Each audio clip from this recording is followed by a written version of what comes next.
રહેમ નજર હતી અધિકારીઓની રહેમ નજર નીચે લોકશાહીનું ગળું દબાવીને હત્યા કરી દેવામાં આવી. નગરપાલિકામાં ચૂંટાયેલા સભ્યોને પ્રમુખની ચૂંટણીમાં મતદાનથી વંચિત રાખવામાં આવ્યા. 16 જેટલા સભ્યોને મતદાન મથકે પહોંચવા દેવામાં ન આવ્યા. દરેક સમાજના આગેવાન કહેતા હતા પ્રમુખ અમારો બને છે, તૂટી પડો, મત લઈ આવો, જીતી જાઓ, પ્રમુખ બનશે. કોઈ કે મારો સાળો બનશે, કોઈ કે મારો બનેવી બનશે, કોઈ તો એવા સપના જોતા હતા કે મારા હાળાન બનેવી પ્રમુખ બનશે ને વહીવટ હું કરીશ. આવા લોકો જે સપના જોતા હતા એ લોકોના સપના તોડી નાખવાનું કામ આજે કોઈએ કર્યું. ભારતીય જનતા પાર્ટીના સંગઠનની અને ચૂંટાયેલા નેતાની આ લડાઈ હતી. સંગઠન એવું ઈચ્છે છે કે અમે કહીએ એ પ્રમુખ બને. ચૂંટાયેલા ધારાસભ્ય ક્યાંક ને ક્યાંક એવું ઈચ્છતા હતા કે હું કહું એ પ્રમુખ બને. ક્યાંક ને ક્યાંક પોતાના જૂથમાંથી પ્રમુખ બનાવવાની વાત હતી. ઓબીસી સમાજ કે અન્ય સમાજની વાતો તો માત્ર સમાજને ગુમરાહ કરવા માટેની છે. જેવી રીતે ગામના પાદર સવારમાં ગધા પાટુએ આવે એવી રીતે નગરપાલિકાના સભ્યોને ગુમ કરી દેવા, વચ્ચેથી એમને રોકી લેવા, એમની ગાડીઓની ચાવી કાઢી લેવી, એમને ધમકાવવા, એક ટોળું આમ ભાગી જાય. મેં જોયા 3 સભ્યો દોડાદોડ રિક્ષામાં બેઠા તો અહીંયા 5 જણાએ પકડી રાખ્યા. આ શું ચાલી રહ્યું છે? આ શું ચાલે છે? આ બધું ડીમાર્ટની બાજુમાં એક ગાડીમાંથી સભ્યો ઉતરી ફટાફટ રિક્ષામાં બેઠા. કોઈ બોલે છે, પૂછે છે, નહીં અમે કાંઈ નહીં બોલીએ, ફટાફટ રિક્ષામાં બેઠા. તો આગળ એક ગાડી ગઈ અને રિક્ષા ઉભી રાખી, ઉતારી દો, નથી જવા દેવા. આખે આખો તમાશો જનતા જોઈ રહી છે. લોકશાહીના લીરા ઉડી રહ્યા છે. ખરેખર આજની ઘટના દરેક પોલિટિકલ પાર્ટી નહીં પણ આ દેશના દરેક નાગરિકને દુઃખ થાય આવી ઘટના હતી. અમને ખરેખર દુઃખ થયું છે. નમસ્કાર મિત્રો, અત્યારના એક વાત ફરે છે કે ભારતીય જનતા પાર્ટીની સામે જો કોઈ દુશ્મન હોય તો ભારતીય જનતા પાર્ટીના જ લોકો છે. કોઈ વાર કવિતા કાંડ, કોઈ વાર લેટર કાંડ, અંદરો અંદરનો ઝઘડો, અરે પ્રમુખ બનવા સુધીની વાત. એટલે કે એક નાના પદ માટે પણ ભયંકર લડાઈ. ને ફરી એક વખત એ લડાઈ સપાટી પર આવી છે. આ વખતે વાત થાનગઢ નગરપાલિકાની છે. પ્રમુખ ઉપપ્રમુખ કોણ બનશે? આ લડાઈમાં કેટલાય લોકોને ગોંધી રાખવામાં આવ્યા, બહાર લઈ જવામાં આવ્યા. આપણે રિસોર્ટ પોલિટિક્સની વાત આ પહેલા પણ ઘણી વખત કરી છે. પરંતુ એક નગરપાલિકાની ચૂંટણીને લઈને એટલે ખૂબ સવાલો થાય. ત્યાંના આગેવાન અને આમ આદમી પાર્ટીના નેતા રાજુભાઈ કરપડા આપણી સાથે જોયા છે. રાજુભાઈ, આપનું સ્વાગત છે ગુજરાત. થેન્ક યુ ભાઈ. રાજુભાઈ, થાનગઢમાં શું ચાલી રહ્યું છે? આ ઘણાને બહાર લઈ જાય છે અને એવા સમાચાર મળે છે કે પણ પાછી વાત એ મળે છે કે પાછા ભારતીય જનતા પાર્ટીના જ છે. તો સ્થિતિ શું ચાલી રહી છે ત્યાં? ધાર્મિકભાઈ, થાનગઢની અંદર 44% મતો મળ્યા અને ભારતીય જનતા પાર્ટીના 25 ઉમેદવારો ચૂંટાયા. ટોટલ 28 માંથી 25 સભ્યો ભારતીય જનતા પાર્ટીના. 56% વોટિંગ લોકોએ ભાજપની વિરુદ્ધમાં કર્યું.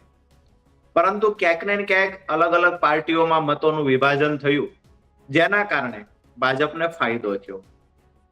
ચૂંટણીમાં હાર જીત છે મારી દ્રષ્ટિએ બાય પ્રોડક્ટ છે, પણ જાહેર જીવનમાં આવ્યા પછી તમને લોકોનો પ્રેમ કેટલો મળે છે એ મહત્વનું છે. તમે સ્થાનિક પ્રશ્નોને લઈ અને મજબૂતાઈથી કેટલું લડી શકો છો, કેટલું પરિણામ લાવી શકો છો, આ ખૂબ મહત્વનું હોય છે. એની સાથે સાથે જ્યારે કોઈ સાથે અન્યાય થતો હોય, આ શબ્દ મહત્વનો. લોકશાહીની હત્યા થતી હોય, બંધારણીય અધિકારથી કોઈને વંચિત રાખવામાં આવતા હોય, અથવા તો કોઈ સાથે નિર્બળ લોકો છે જેની સાથે અન્યાય થતો હોય, યા તો અભણ લોકો છે જેની પાસે જ્ઞાન નથી, એવા લોકો સાથે અન્યાય થતો હોય તો જાહેર જીવનમાં રહેનાર વ્યક્તિએ લડવા મેદાનમાં ઉતરવું પડે. એવા લોકોને ન્યાય અપાવવાની ફરજ જાહેર જીવનમાં રહેનાર વ્યક્તિની યા તો નગરપાલિકામાં ચૂંટાયેલા સભ્યની બને. થાનગઢની વાત કરીએ તો નગરપાલિકાના સભ્યો સાથે જ અન્યાય થઈ ગયો. રહેમ નજર હતી અધિકારીઓની રહેમ નજર નીચે લોકશાહીનું ગળું દબાવીને હત્યા કરી દેવામાં આવી. નગરપાલિકામાં ચૂંટાયેલા સભ્યોને પ્રમુખની ચૂંટણીમાં મતદાનથી વંચિત રાખવામાં આવ્યા. 16 જેટલા સભ્યોને મતદાન મથકે પહોંચવા દેવામાં ન આવ્યા. એટલે કે જ્યાં નગરપાલિકાના પ્રમુખની નિમણૂક માટે વોટિંગ કરવાનું હતું, થાનગઢ નગરપાલિકા ખાતે પહોંચવા દેવામાં ન આવ્યા. આમ તો સેન્સની વાતો થઈ હતી શિસ્તબદ્ધ પાર્ટીની અંદર, કે સેન્સ લેવામાં આવશે, જેની સેન્સ હશે એને પ્રમુખ બનાવીશું. મને જાણવા મળ્યું છે કે 22 લોકોએ ઓબીસી સમાજમાંથી યા તો કોળી સમાજનો પ્રમુખ બને એના માટે 22 લોકોએ મતદાન કર્યું, સેન્સ આપ્યા હતા. હવે 28 માંથી 22 લોકોએ કોળી સમાજ એટલે કે ઓબીસી સમાજમાંથી પ્રમુખ બને એના માટે સેન્સ આપેલા. આ જે લોકો ખરેખર જે સંગઠન ઓબીસી સમાજથી વિરુદ્ધમાં કામ કરે છે, એ સંગઠનને પેટમાં તેલ રેડાણ. એ લોકોએ કોઈ બીજા વ્યક્તિની નિમણૂક કરવા માટે જે જિલ્લા પ્રમુખની આસપાસ ફરતા હતા, આવા વ્યક્તિને પ્રમુખ બનાવવા હતા, જેને ચૂંટણી પહેલા કમિટમેન્ટો આપ્યા હતા. મેં તો ચૂંટણીના 2 ભાષણમાં કહ્યું હતું, ધાર્મિકભાઈ, કે તમે અહીંયા સમાજને ગુમરાહ કરો નહીં. દરેક સમાજના આગેવાન કહેતા હતા પ્રમુખ અમારો બને છે, તૂટી પડો, મત લઈ આવો, જીતી જાઓ, પ્રમુખ બનશે. કોઈ કે મારો સાળો બનશે, કોઈ કે મારો બનેવી બનશે, કોઈ તો એવા સપના જોતા હતા કે મારા હાળાને બનેવી પ્રમુખ બનશે ને વહીવટ હું કરીશ. આવા લોકો જે સપના જોતા હતા એ લોકોના સપના તોડી નાખવાનું કામ આજે કોઈએ કર્યું છે. મહત્વની વાત એ છે ધાર્મિકભાઈ કે સેન્સ 22 લોકોએ આપ્યા, તો શિસ્તબદ્ધ પાર્ટીની અંદર જે લોકોએ સેન્સ આપ્યા છે એ મુજબ પ્રમુખ ન બનાવી અને આ તો થાનગઢની જનતા સાથે અન્યાય કરવાની વાત છે. દરેક વોર્ડનું પ્રતિનિધિત્વ કરનારા લોકોને મતદાનથી વંચિત રાખવામાં આવ્યા. આ તો દરેક વોર્ડની જનતા સાથેનો અન્યાય છે. હું માનું છું ત્યાં સુધી ઓછામાં ઓછા દરેક લોકો 5 થી 6,000 લોકોનું પ્રતિનિધિત્વ કરે છે, દરેક સભ્ય. હવે એવા 16 સભ્યોને આજે મતદાનથી વંચિત રાખવામાં આવ્યા. અમદાવાદથી થાનગઢ પહોંચતા હતા તો કોના ઈશારે અધિકારીઓએ કામ કર્યું? જે અધિકારીઓએ રોક્યા એ અધિકારી કોણ હતા ઓળખ થવી જોઈએ. લખતર આસપાસમાં આ તમામ ગાડીઓને રોકી દેવામાં આવી, એમની ચાવીઓ કાઢી લેવામાં આવી, એમને ધમકાવવામાં આવ્યા. કોઈ રિક્ષામાં બેસવાની કોશિશ કરી તો એ સભ્યોને રિક્ષામાંથી ઉતારી દેવામાં આવ્યા, બસમાં બેસવાની કોશિશ કરી તો બસમાંથી ઉતારી દેવામાં આવેલા. આ રોકનારા અધિકારીઓ કોણ હતા? આજે આ લોકોની સ્વતંત્રતા પર જે લોકોએ ખરેખર સ્વતંત્રતા પર તણાપ મારી છે, તો આ અધિકારીઓએ કોના ઈશારે કામ કર્યું? ત્યાં ચૂંટણી અધિકારીને પણ ફરિયાદ મળી હતી કે સભ્યોને પહોંચવા દેવામાં આવતા નથી, રોડ પર બંદી બનાવી દેવામાં આવ્યા છે. તેમ છતાં અહીંયા ચૂંટણીનો 3 વાગ્યાનો સમય હતો ત્યાં સુધી રાહ જોઈ અને પછી પ્રમુખ જાહેર કરી દેવામાં આવ્યા. માત્ર 13 લોકો, 12 લોકોની હાજરીમાં 12 સભ્યો જ હાજર હતા, તો પણ પ્રમુખ જાહેર કરી દેવામાં આવ્યા. એટલે મૂળ વાત એ છે કે જે રોકવા ગયેલા હતા, જેને રોડ પર આ સભ્યોને રોકી રાખી અને મતદાનથી વંચિત કરવાનું કામ કર્યું છે, વંચિત રાખ્યા છે, એમના પર લીગલી કાર્યવાહી થવી જોઈએ. જો સંગઠન અને શિસ્તબદ્ધ પાર્ટીની વાતો કરનારા ભાજપના નેતા અને જો અધિકારીઓ, જે ચૂંટણી અધિકારી છે, એને જો ભાજપના ઈશારે કામ ન કર્યું હોય તો આ ચૂંટણી અધિકારીએ લીગલી કાર્યવાહી કરવી જોઈએ અને આ લોકોને જેને રોકી રાખ્યા છે એને કડકમાં કડક સજા થાય, આવું કામ કરવું જોઈએ. યા તો ચૂંટણીની તારીખ ફરીવાર લાવી અને આ ચૂંટણીમાં ગોલમાલ થઈ છે, ગોટાળો થયો છે, ખરેખર મતદાનથી સભ્યોને વંચિત રાખ્યા છે, તો ફરીવાર તારીખની જાહેરાત કરવી જોઈએ. પણ આવું કઈ નહીં થાય. કારણ એ છે કે જેને જનતાએ પોતાનો અવાજ બનીને લડવા મોકલ્યા છે, પોતાના વિસ્તારની સમસ્યાના નિરાકરણ માટે ચૂંટીને મોકલ્યા છે, આજે એમની સાથે પણ અન્યાય થયો છે. ભાજપમાં છે મતલબ એ ગુલામી કરશે, ભાજપમાં છે મતલબ શિસ્તબદ્ધ પાર્ટીમાં છે, તો ગોધી રાખ્યા, બંદી બનાવ્યા, તેમ છતાં એ લોકો અવાજ નહીં કરે. દુઃખની વાત તો એ છે ધાર્મિકભાઈ કે બહુજન સમાજ પાર્ટીના 3 સભ્યોને પણ મતદાન મથકે ન પહોંચવા દેવામાં આવ્યા, એને પણ વચ્ચેથી રોકી દેવામાં આવ્યા. આખી ઘટના જે ઘટી છે, કદાચ ઇતિહાસ એનો સાક્ષી રહે છે. ભૂતકાળમાં આવી ઘટના સુરેન્દ્રનગરમાં ક્યારેય નથી બની. લોકશાહીની હત્યા મારા મતે આનાથી મોટી બીજી કોઈ ના હોઈ શકે. જી,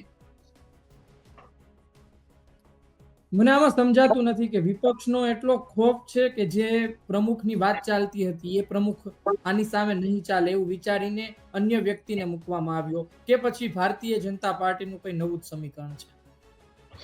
ભારતીય જનતા પાર્ટીના સંગઠનની અને ચૂંટાયેલા નેતાની આ લડાઈ હતી. સંગઠન એવું ઈચ્છે છે કે અમે કહીએ એ પ્રમુખ બને. ચૂંટાયેલા ધારાસભ્ય ક્યાંક ને ક્યાંક એવું ઈચ્છતા હતા કે હું કહું એ પ્રમુખ બને.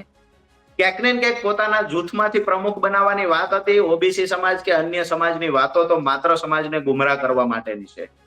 વાત એટલી જ હતી કે સૌથી વધારે જે સમાજ છે એની સમસ્યાના નિરાકરણની વાત ક્યારેય નથી થતી.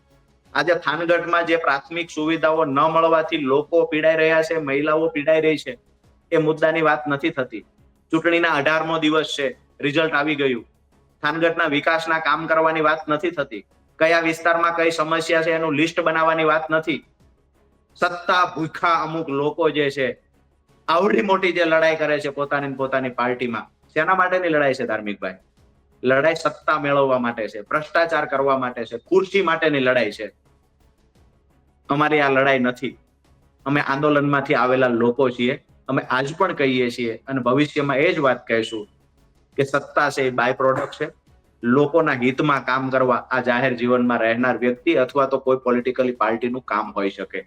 આવી રીતે જેવી રીતે ગામના પાદર સવારમાં ગધા પાટુએ આવે, એવી રીતે નગરપાલિકાના સભ્યોને ગુમ કરી દેવા, વચ્ચેથી એમને રોકી લેવા, એમની ગાડીઓની ચાવી કાઢી લેવી, એમને ધમકાવવા, એક ટોળું આમ ભાગી જાય. મેં જોયા 3 સભ્યો દોડાદોડ રિક્ષામાં બેઠા, તો અહીંયા 5 જણાએ પકડી રાખ્યા. આ શું ચાલી રહ્યું છે?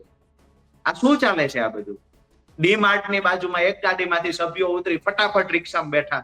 કોઈ બોલે છે, પૂછે છે, નહીં અમે કાંઈ નહીં બોલીએ, ફટાફટ રિક્ષામાં બેઠા. તો આગળ એક ગાડી ગઈ અને રિક્ષા ઉભી રાખી, ઉતારી દો, નથી જવા દેવા.